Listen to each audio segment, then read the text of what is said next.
जय श्री कृष्ण। राधे राधे। ओम गणेशाय नमः। मित्रों, आज अपनी गौरी व्रतनी कथा करिए। पार्वती माए अषाढ़ महीनानी सुद सातमना दिवसे आ व्रत कर्યું હતું। આજ વ્રતને ગૌરી વ્રત કહેવાય છે। નાની નાની સરખી કુંવારિકાઓ સરખી સહેલીઓ સાથે અષાઢ મહિનામાં સુદ પાંચમના દિવસથી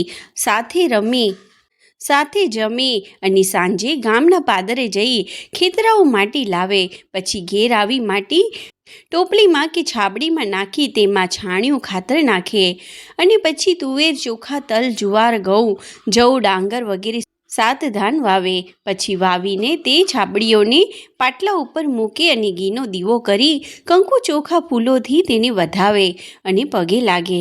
આમ દરરોજ સવારે આ બધી કુંવારિકાઓ નાહી ધોઈને પાટલે મૂકેલા ઝવેરાને ઘીનો દીવો કરી તેની પૂજા કરે, કંકુ ચોખા ફૂલ ચડાવે અને પગે લાગે અને ત્યારબાદ ઘરકામમાં લાગી જાય। આવી રીતે અષાઢ સુદ 11 સુધી તે વાવેલા જવારાને રાખી મૂકે અને તેની પૂજા કરે। 11ના દિવસે સવારમાં જુવારાનું સાઠાનું દાંતણ કરે। ગામમાં કે શહેરમાં નદી તળાવ હોય તો ત્યાં નહાવા જાય અને નહાવા જતા રસ્તામાં ગાતા જાય કે ગોરમાનો વર કેસરીઓ ને નદીએ નાવા જાય રે ગોરમા।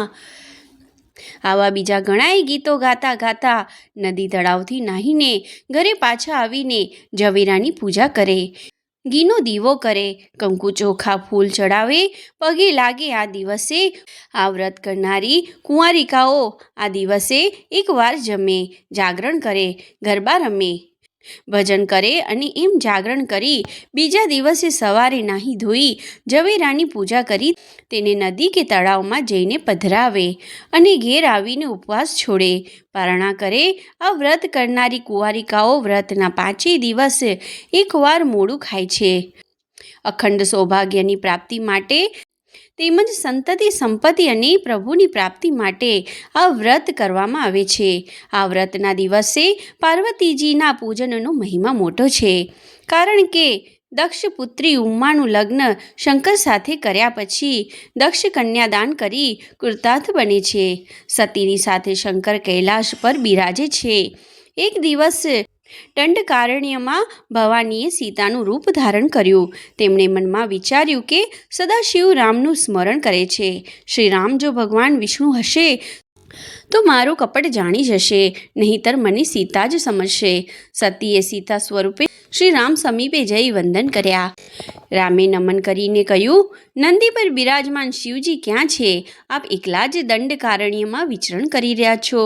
આપ વિશ્વેશ્વર મહાદેવ વિના એકલા વનમાં કેમ વિચરી રહ્યા છો? આપે આ નવું રૂપ શા માટે ધારણ કર્યું છે? શિવજી સમાધિ દ્વારા સમગ્ર પરિસ્થિતિને પામી ગયા।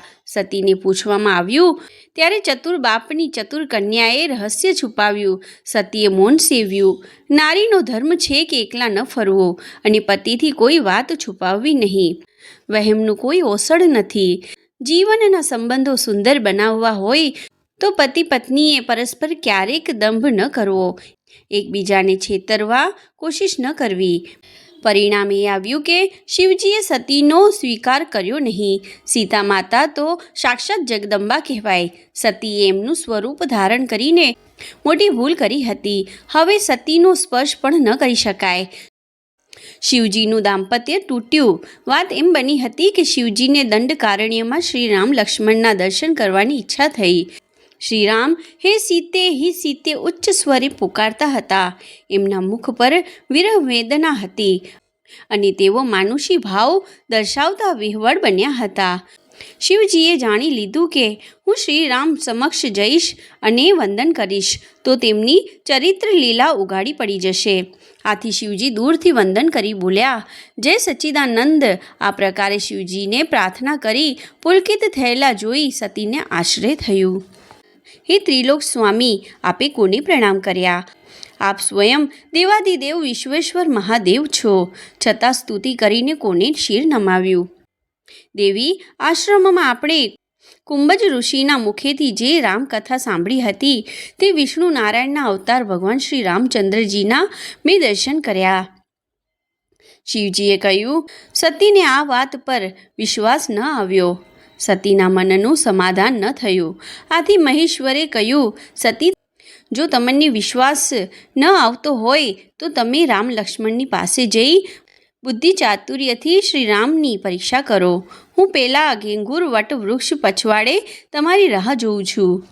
શિવજી મનમાં સમજતા હતા કે આજે સતીનું અનિષ્ટ થવા બેઠું છે, નહીંતર આ પ્રકારના અવિશ્વાસનું કારણ ઉપસ્થિત થાય નહીં. અને સતીએ ઉપર કહ્યું તેમ જગદંબા સીતાનું રૂપ લઈ લીધું અને કસોટી કરવા ગયા. મીઠાની પૂતળી સમુદ્રનો તાગ લેવા ગઈ પણ ઓગળી ગઈ. લક્ષ્મણ એ શેષનો અવતાર છે. તેમણે સતીનું રૂપ ઓળખ્યું પણ મૌન સેવ્યું હતું. તેઓ તો શ્રીરામ અને સીતા રૂપે ભવાનીનો સંવાદ સાંભળી રહ્યા હતા. શ્રીરામને સાક્ષાત વિષ્ણુ જાણીને સતીએ પોતાનું મૂળ રૂપ પ્રગટ કર્યું અને કહ્યું, રઘુનંદન, હું વનમાં એકલી નથી આવી. ભગવાન શંકર પણ મારી સાથે છે. આપને વ્યથિત જોઈ પ્રણામ કરી પેલા વટ વૃક્ષ પાસે ઊભા છે. મારા મનમાં શંકા ઉપસ્થિત થઈ, તેથી તેમની અનુમતિ લઈ હું આપની પરીક્ષા કરવા માટે આવી હતી. હવે મારો સંશય દૂર થયો. આ ઘટના ઘટ્યા પછી સતીને ઘણો જ પશ્ચાતાપ થયો. શિવજીને પણ સંતાપ થયો. તેઓ ધર્મ સંકટમાં મુકાઈ ગયા. રામની કસોટી કરવા સતીએ સીતાજીનું રૂપ લીધું. સીતાજી તો જગત જનની જગદંબા કહેવાય. વિનાશકાળે વિપરીત બુદ્ધિ. સતીનો હવે સ્વીકાર કેમ થાય? ભવાનીએ ભગવતી સીતાનું રૂપ ધારણ કરી રામ સમક્ષ જવાની દ્રષ્ટતા કરી છે. તેથી શિવજીએ સતીનો માનસિક ત્યાગ કર્યો. હવે સતીનો આ દેહ વિદ્યમાન છે ત્યાં સુધી તેમને મારાથી મારી પત્ની તરીકે સ્વીકારાય નહીં. એ મનોમન દ્રઢ નિશ્ચય કરી શિવજી સતી સાથે કૈલાશમાં આવ્યા. સતીને બેસવા અર્ધ આસન અલગ કાઢી આપ્યું. સતીને ખ્યાલ આવી ગયો કે શિવજી મારું છળકપટ જાણી ગયા છે. સતીને પશ્ચાતાપ થયો અને શિવજી સમાધિમાં બેસી ગયા. વાસ્તવિક દ્રષ્ટિએ શિવા અને શિવનો વિયોગ છે જ નહીં. બંને સંલગ્ન જ છે અને પોતાની ઈચ્છાનુસાર રમમાણ કરી રહ્યા છે. વાણી અને અર્થ જેમ અભય અન્યોન્ય જોડાયેલા છે. આ તો લીલા વિયોગ છે. દક્ષપુત્રી દેવી ઉમાના 3 રૂપ છે, લક્ષ્મી, સરસ્વતી અને સતી. શિવો ભૂતવા શિવમ ભજતે. શિવ થઈને શિવની ઉપાસના કરવી જોઈએ. કઠિન સાધના કે વ્રત સિવાય શિવ તત્વ સાંપડવું નથી. આશુતોષને પ્રાપ્ત કરવા સતીએ નંદાવ્રત શરૂ કર્યું હતું. મહાદેવે સતીને કહ્યું, હે સતી, હું તારા આ નંદાવ્રતથી પ્રસન્ન થયો છું, માટે તારે જે માંગવું હોય તે માંગ. આપ વિધિપૂર્વક મારું પાણી ગ્રહણ કરો.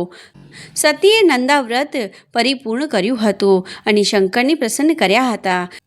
તેથી સતી શંકરનો વિવાહ થયો હતો. આ વિવાહ વિધિ બ્રહ્માએ કરાવી હતી અને શંકરજીએ પાણી ગ્રહણ કર્યું હતું. દાંપત્ય પ્રેમનો પ્રવાહ ક્રમશઃ ભક્તિમાં પરિણમ્યો હતો. શંકરે ઉપરોક્ત ઘટના ઘટ્યા પછી જ્યારે સતીનો ત્યાગ કર્યો હતો ત્યારે તેમણે એક દેહ ત્યાગી બીજા દેહે પાર્વતી સ્વરૂપે શંકરની જ સેવ્યા હતા. દક્ષે એક વખત યજ્ઞનું આયોજન કર્યું હતું. પોતાના અહંકારનું અને વૈભવનું પ્રદર્શન કરી પોતાના વિલક્ષણ વ્યક્તિત્વનો સિક્કો મારવો હતો, પરંતુ ધર્મનું કે વ્રતનું ક્ષેત્ર દેખાવો કરવા માટે કે સિક્કા મારવા માટે નથી. દક્ષ સભામાં પધાર્યા ત્યારે સૌ ઊભા થયા, પણ બ્રહ્માજી અને શિવજી ઊભા ન થયા. શિવજી ઊભા ન થાય તેનું કારણ એ હતું કે તેઓ તે સમયે સમાધિમાં તલ્લીન હતા. દક્ષ પ્રજાપતિએ થયું કે આ જમાઈ નથી, જમ છે. આ યજ્ઞમાં જમ બનીને આવ્યો છે. દક્ષ તે વખતે ક્રોધ પર કાબૂ રાખી ગુસ્સો પી જાય છે. ત્યાર પછી વૈર વૃત્તિથી બૃહસ્પતિ યજ્ઞ કરે છે. દક્ષે પોતાનું અપમાન કર્યું હતું તેનો બદલો લેવા માટે આ યજ્ઞનું આયોજન કર્યું હતું. યજ્ઞમાં શિવજી અને સતી સિવાય સર્વ દેવો, દેવાંગનાઓ, મુનિવરો વગેરે ઉપસ્થિત હતા. દક્ષે સતી અને શિવજીને આમંત્રણ આપ્યું ન હતું, કારણ કે પ્રયાગ ક્ષેત્રમાં યજ્ઞ વખતે સર્વ સભાસદોએ ઊભા થઈને દક્ષનું અભિવાદન કર્યું હતું, પરંતુ શિવજી ઊભા થયા ન હતા. બીજું કારણ એ હતું કે સતી અને શિવના લગ્ન પ્રસંગે દુર્વાસા મુનિએ દક્ષને એક માળા આપી હતી. દક્ષ આ માળા યોગ્ય સ્થાને રાખતા નહીં, તેથી શિવજીએ દક્ષને આ અંગે સૂચન કર્યું હતું. નારદજી કૈલાશમાં જઈ કહે છે, સતી પિતાને ત્યાં જવું એમાં આમંત્રણની અપેક્ષા રખાય નહીં. સતી શિવજીને કહે છે, તમે તો જમાઈ છો, માટે આપણને તો વગર આમંત્રણે જવાનો અધિકાર છે. આપણા જવાથી મારા પિતાને ઘણો જ આનંદ થશે. સતી, તમે સ્ત્રી હટ ન કરી વિના આમંત્રણ જવું એ ઉચિત ન ગણાય.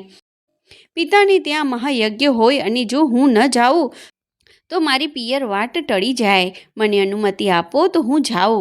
સતીએ કહ્યું, સતી, મને અનિષ્ટની આગાહી દેખાય છે. યજ્ઞ કરવા પાછળનું કારણ પણ હું જાણું છું. મારે ત્યાં જવું હિતાવહ નથી. શિવજી સમજતા હતા દંડકારણ્યની ભૂલ પછીની આ બીજી ભૂલ પિયર જવાની કરી રહ્યા છે. આખરે સ્ત્રી હઠને વશ થઈ જવાની હા કહે છે. ઉપરવટ થઈને સતી ઉમળકાભેર પિયર આવ્યા, પરંતુ આ ઉમળકો પિયર પહોંચ્યા પછી રહ્યો નહીં. પોતાના પતિવ્રત ધર્મનું અપમાન થયું હતું. શિવજીનું સ્થાન યજ્ઞશાળામાં પણ ક્યાંય ન હતું. સતીને સમજાઈ ગયું કે પરિણીત સ્ત્રીનું સ્વર્ગ એના સ્વસુર ગૃહે છે. શિવ એટલે કલ્યાણ. આજે અહંકાર કલ્યાણ સામે ટકરાયો. સતીએ શિવજીને યાદ કર્યા. ચરણારવિંદમાંથી અગ્નિ પ્રજ્વલિત થયો. પરિણામે એ આવ્યું કે સતીને પોતાની જાતને સમર્પિત કરવાની ફરજ પડી. સતીએ યજ્ઞકુંડમાં પોતાના દેહની આહુતિ આપી દીધી. શિવજી ત્યાં પ્રગટ થયા. બળતો થયેલો દેહ ખભા ઉપર ઉપાડ્યો અને તાંડવ નૃત્ય કર્યું. વિષ્ણુએ સુદર્શન ચક્ર દ્વારા સતીના દેહમાં 51 ટુકડા કર્યા. આ 51 ટુકડામાંનો તેમનો હૃદયનો ભાગ આરાસુર પર્વત પર પડ્યો અને ત્યાં આરાસુરી અંબિકા શક્તિપીઠની સ્થાપના થઈ. હિમાલય અને મેનાએ કઠોર તપ કર્યું. વિવિધ પ્રકારના વ્રતો કર્યા. હિમાલયે દાનની સરવાણી વહેતી મૂકી અને ઉમાદેવી મેના ઉપર પ્રસન્ન થયા અને પાર્વતીજીનો પ્રાદુર્ભાવ થયો. સતીએ બીજો જન્મ હિમાલય હિમવાનને ત્યાં લીધો અને પાર્વતી નામ ધારણ કર્યું. હિમાલય અને મીનાએ કઠોર તપ કર્યું. વિવિધ પ્રકારના વ્રતો કર્યા. હિમાલયે દાનની સરવાણી વહેતી મૂકી અને ઉમાદેવી મેના ઉપર પ્રસન્ન થયા અને પાર્વતીજીનો પ્રાદુર્ભાવ થયો. સતીએ બીજો જન્મ હિમાલયને ત્યાં લીધો અને પાર્વતી નામ ધારણ કર્યું. પાર્વતીજીએ કઠોર તપ અને અનેક વ્રતો કર્યા. ત્યારે તેમને શંકર જેવા સ્વામી મળ્યા. સૌભાગ્યવતી સ્ત્રીએ ઈષ્ટદેવની પ્રસન્નતા માટે સુવર્ણ ગૌરી વ્રત શ્રાવણ સુદ ત્રીજના દિવસે કરવું જોઈએ. ષોડશોપચાર વિવિધ ગૌરીની પૂજા કરવી, પુષ્પાંજલિ અર્પણ કરી પ્રદક્ષિણા કરવી અને મનોવાંછિત ફળની પ્રાપ્તિ માટે ગૌરીને પાર્વતીજીને પ્રાર્થના કરવી. પાર્વતીજીનું આ વ્રત પરિપૂર્ણ કરવા માટે બ્રાહ્મણ દંપતીને શક્તિ અનુસાર દાન દક્ષિણા આપી તેમને પ્રસન્ન કરવા. સુવર્ણ ગૌરી વ્રતનું વિધિ વિધાન એવું છે કે આ વ્રત 16 વર્ષ સુધી કરવો. 16 તારવાળો કંકુ મિશ્રિત દોરો જમણા હાથના કાંડે બાંધવો અને પાર્વતીજીની ભક્તિભાવથી પૂજા કરવી.